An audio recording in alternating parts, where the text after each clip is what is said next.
मेरे को एक बार फेसबुक पे एक बंदा मिल गया था, डेविड राठौड़। तो मैंने जब उसका नाम देखा डेविड राठौड़, तो मुझे लगा कोई अपना देवेंद्र राठौड़ है जिसने स्टाइलिश कर रखा है ना, डेविड हो रखा है वो। तो पर मैं उसकी यूं प्रोफाइल पे गया तो वो तो गोरा अलग सा ही दिख रहा है, शक्ल ही अलग दिख रही है। तो आपने उसको मैसेज कर दिया।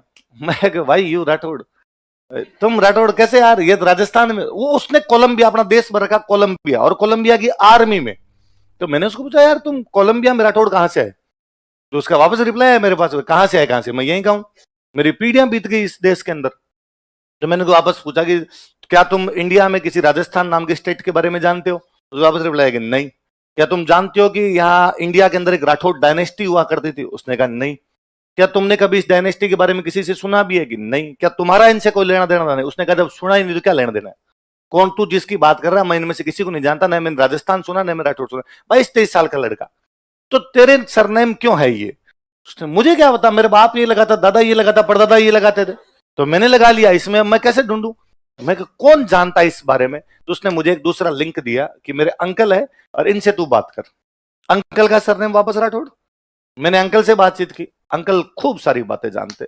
अंकल ने कहा 16वीं शताब्दी में हम तिलवाड़ा के पास एक गांव से स्पेन चले गए थे।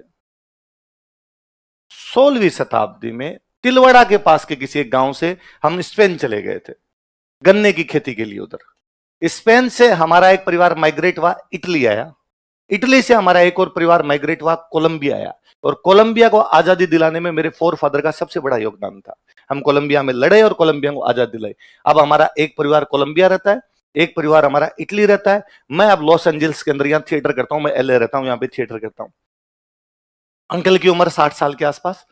मैं अंकल से पूछा, अंकल ये बातें जो बता रहे, और अंकल ने इवन ये तक कि जहां से हम माइग्रेट होके आए थे, हम मल्लीनाथ जी के वंशज हैं। तिलवाड़ा में मल्लीनाथ जी का मंदिर है, हम मल्लीनाथ जी के वंशज हैं। मैं ये भी जानता हूं कि मल्लीनाथ जी का वहां पर कोई टेंपल वगैरह बना हुआ है। इसके अलावा मैं ज्यादा बातें नहीं जानता। अंकल ये बातें आपको कैसे पता चली? उन्होंने कहा मेरी दादी ने मुझे कहानियां सुनाई थी।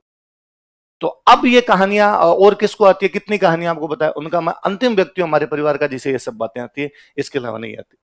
मेरे उनसे और कई बार कई चर्चाएं भी, उन्होंने मुझे कई और बातें बताई कि मैं आना भी चाहता हूं वहां पर इधर मेरे काम काज चलता रहता, नहीं आ सकता। फिर उसने, मैंने अब वो जब उसकी प्रोफाइल पे जाता तो मुझे उसके फ्रेंड्स दिखते। फिर वो फ्रेंड्स तो सारे, तो जेनिफर राठौड़न, कैथरीन राठौड़न, सारे प्रैक्टिसियन क्रिश्चियन है सारे के सारे। उसके बावजूद सरनेम चेंज नहीं हुआ है। ठीक है, उस व्यक्ति तक ये बातें पता है, आगे वाली पीढ़ियां भूल जाएगी, पर वो व्यक्ति जानता है ना कि आज के 500 साल पहले हम कहीं से माइग्रेट हो गए थे। भींतड़ा डज जैसी, गीतड़ा रज जैसी। भींतड़ा मतलब दीवारें, दीवारें गिर जाएगी, जो गीत गाए जाएंगे वो कभी भी समाप्त। इसलिए तुम गीत पता लगाना, आवरी माता बहुत कुछ बताती है ना। मेरी वाइफ जो है वो हिस्ट्री स्कॉलर है, तो उनका आवरी माता बहुत अच्छा रिसर्च है। तो उन्होंने मुझे काफी दिन पहले आवरी माता के बारे में खूब सारी बातें बताई थी। और तब उन्होंने कहा था कि आवरी माता में जैसा आप पढ़ाते हो वैसा कुछ ही नहीं है, आवरी माता बहुत कुछ अलग है, आपको कुछ ही नहीं आता है।